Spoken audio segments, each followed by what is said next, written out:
कुछ चंद लाइनें आप सबके लिए।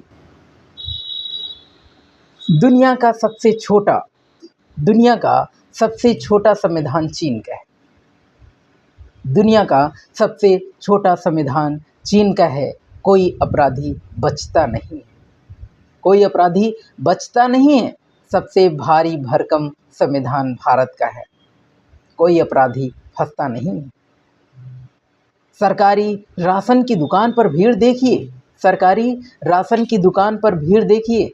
हाथ में 20,000 का मोबाइल लेकर के, 70,000 की बाइक पर बैठ करके 2 रुपये किलो चावल 2 रुपये किलो चावल लेने आते हैं ये गरीब लोग। जिस देश में नसबंदी कराने वालों को सिर्फ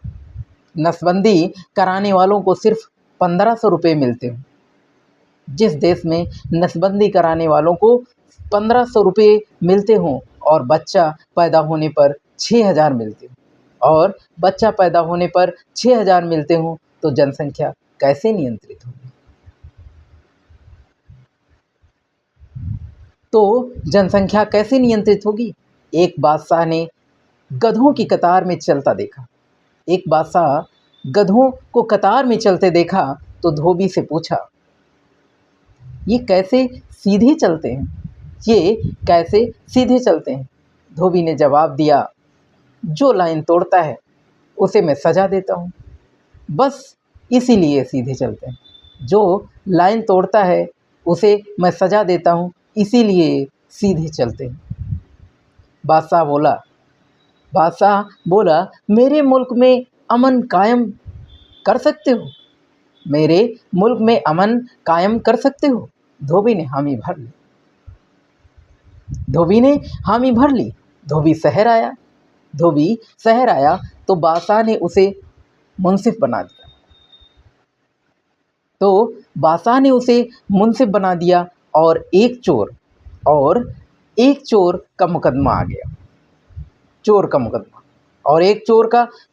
गया। धोबी ने कहा, चोर के हाथ काट दो। जल्लाद ने वजीर की तरफ देखा और धोबी के कान में बोला, ये वजीर साहब का खास आदमी है। धोबी ने दोबारा कहा, इसका हाथ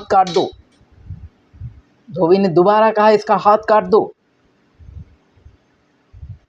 तो वजीर ने सरगोशी की कि ये अपना आदमी है, ख्याल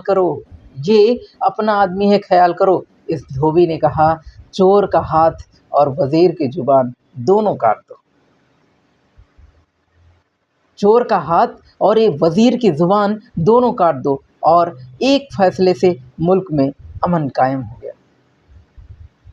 बिल्कुल इसी न्याय की ज़रूरत है हमारे देश को।